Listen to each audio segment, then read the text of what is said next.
தந்தை மகன் தூயாவியாரின் பெயராலே ஆமேன். இறையேசுவில் பிரியமான சகோதர சகோதரிகளே, செப்டம்பர் மாதத்துடைய 10ஆம் நாளாகிய இன்று தாயாம் திருவையானது புனித நிக்கோலாஸ் தலந்திரா என்ற புனிதரை நினைவு கூறுகின்றது. இவர் சிறு வயதிலேயே இவருடைய பெற்றோர்கள் ஆயர் நிக்கோலாஸிடம் வேண்டினார்கள் தங்களுக்கு ஒரு நல்ல ஒரு குழந்தை பிறக்க வேண்டும் என்று. அப்பொழுது அந்த புனித நிக்கோலாஸ் அவர்களிடத்திலே வேண்டிய அந்த ஒரே காரணத்தினால் இவர்களிடத்திலே நல்ல அருமையான ஒரு குழந்தை கிடைத்தது. அந்த ஆயருடைய பேரையே இவர்கள் அந்த நிக்கோலாஸுக்கு வைக்கின்றார்கள். அந்த அளவுக்கு இறை வல்லமையோடும் இறை ஞானத்தோடும் இருந்தவர் தான் புனித நிக்கோலாஸ் தலந்திரா.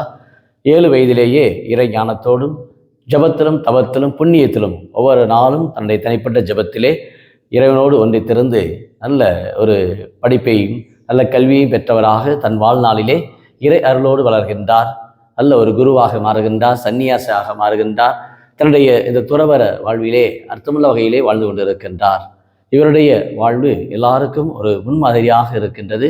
அது 12-13 நூற்றாண்டுகளிலே இவருடைய இந்த வாழ்வு பல்வேறு சிந்தனையும் ஆன்மீக சிந்தனையும் இந்த உலகத்தை கடந்த ஒரு வாழ்வு உண்டு என்பதை குறிப்பிடுகிறார். இன்றைய நற்செய்தியை நாம் பார்க்கிற பொழுதும் இன்றைய வாசகங்கள் அனைத்துமே இன்றைக்கு பவுலடியார் நமக்கு கீழுலகத்தை பற்றி குறிப்பிடுகின்றார், மேலுலகத்தை பற்றி குறிப்பிடுகிறார். நாம் அனைவருமே மின்னுலகத்தை சார்ந்தவள் என்று சொல்லுகின்றார். கீழுலகம் என்று சொல்லுகிறது பொழுது மன்னகத்தை சார்ந்ததும், மேலுலகம் என்பதும் விண்ணகத்தை சார்ந்தவளாக என்று குறிப்பிடுகின்றார். ஆக கீழுலகம் என்று சொல்லுகிற பொழுது இந்த உலகம் சார்ந்த இயல்புகள், சுயநலம், ஆணவம், அகங்காரம், இருமாப்பு என்ற தன்னலம் சார்ந்த காரியங்களை தான் இந்த கீழுலகம் என்பதையும், மேலுலகம் என்று சொல்கிற பொழுது அது நம்முடைய புனிதமிக்க காரியங்களாக, ஒரு நல்ல எண்ணங்களாக, தாராள உள்ளத்தோடும் இயேசுடைய அந்த ஒரு இயல்பை பெற்ற மக்களாக புதிய இயல்பிலே இயேசுவோடு நாம் உருவாகின்றோம், இயேசுவோடு நாம் வளர்கின்றோம், இயேசுடைய பண்பை நாம் பெறுகின்றோம். அதுதான் ஒரு புதிய இயல்பாக கூறுகின்றார்.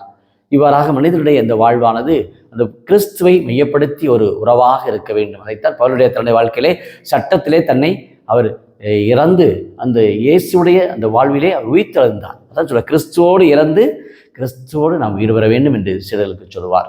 அகத்தே ஒரு வாழ்வு ஒரு உன்னதமான ஒரு வாழ்வாக, நிலை வாழ்வாக இன்றைய நற்செய்தி பார்க்கிற பொழுது, இப்பொழுது அழுது கொண்டிருப்பவர்களே நீங்கள் பேறு பெற்றோர் என்று சொல்வது போல இன்றைக்கு ஏழை எளியோரிடத்திலே நாம் அன்போடும் கனிவோடும் இருக்கிற பொழுது புதிய இயல்பை நாம் பெறுகின்றோம். எளியோரிடத்திலே நாம் அக்கறை காட்டுகிற பொழுது சூசேபரை போன்று இரக்கமுள்ளவராக, கனிவுள்ளவராக, நல்ல குடும்ப தலைவராக, இன்னும் பல்வேறு நிலைகளிலே இன்றைக்கு சூசேபருடைய வாழ்வை இன்றைக்கு நாம் பார்க்கின்றோம். அவர்தான் எல்லாருக்கும் இன்றைக்கு பாதுகாப்பாக இருக்கின்றார். அவர்தான் இன்றைக்கு முன்மாதிரியாக இருக்கின்றார். குடும்பத்துக்கு அத்தகைய ஒரு நல்ல அன்பு கணவராக தன் வாழ்நாளிலே எப்பொழுதுமே நம்மை இறைவனத்திலே கொண்டு சேர்ப்பவராக தூய சூசேப்பருடைய கரங்களிலே ஒப்புக் கொடுப்போம். இன்றைய புனிதர் நிக்கோலாஸ் தலந்திரா உத்திரிக்க ஆத்மாக்களுக்கு வேண்டக்கூடியவராக இருக்கின்றார். யாரெல்லாம் அவர்தான் ஒரு பாதுகாவலராக இருக்கின்றார். அவரை தான் பேட்டன் என்று சொல்லுவார்கள். நிக்கோலாஸ் தலந்திரா உத்திரிக்க ஆத்மாக்களுக்கு அந்த அளவுக்கு அவர் அந்த வேதனைப்படுகின்ற அந்த ஆத்மாக்களை ஆண்டோடு கொண்டு போய் சேர்க்க தன்னுடைய ஜபத்தால் ஒவ்வொரு நாளும் தன்னுடைய வாழ்விலே அந்த பாவத்தின் அருட்சாதனத்தால் மக்கள் அனைவரையுமே நிலை வாழ்வுக்கு இட்டுச் செல்லக்கூடியவராக வாழ்ந்திருக்கின்றார். அவர் நம்முடைய வாழ்வும் எப்பொழுதுமே கடவுளை நோக்கிய ஒரு வாழ்வாக, நிலை வாழ்வை பற்றி கொள்ளக்கூடியவர்களாக என்றும் வாழ இந்த நாளை ஒப்புக்கொடுத்து ஜெபிப்போமா. அன்பின் பரலோக பிதாவே, அப்பா இயேசுவே, அருமையான இந்த நாளுக்காக நன்றி கூறுகிறோம்.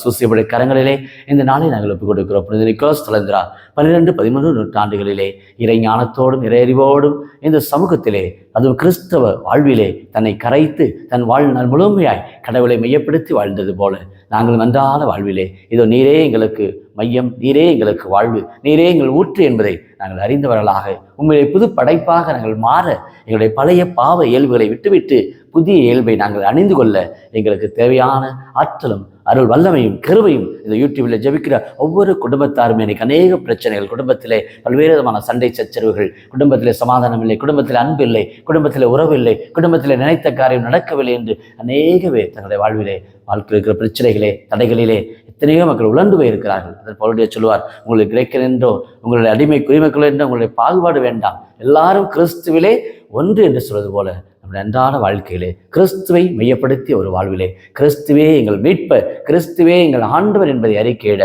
இந்த நாளை ஒப்புக் கொடுத்து சூசைப்படைய கரங்களிலும் புனித நிக்கோலாஸ் தலந்திரா புத்திரிக்க ஆத்மாக்களுக்காக பரிந்துரைக்கக்கூடியவராக இருக்கின்ற இவருடைய இந்த புனிதர் வழியாக நம்முடைய ஒவ்வொருடைய வாழ்வும் நிறைவாழ்வை நாம் சுதந்திரித்துக் கொள்ள ஆண்டவர் நம் ஒவ்வொரு மகளையும் நிறைவாய் இந்த நாளில் ஆசிர்வதிக்க முடியாது. இந்த நாள் ஒரு அருள் நிறைந்த நாளாக, ஆசீர்வாதம் நிறைந்த நாளாக, மீட்பின் நாளாக நம் ஒவ்வொருவருக்கும் ஆண்டவர் நாளை கொடுக்கிறார் என்ற நம்பிக்கையிலே தொடர்ந்து பயணிப்போம். ஆமீன்.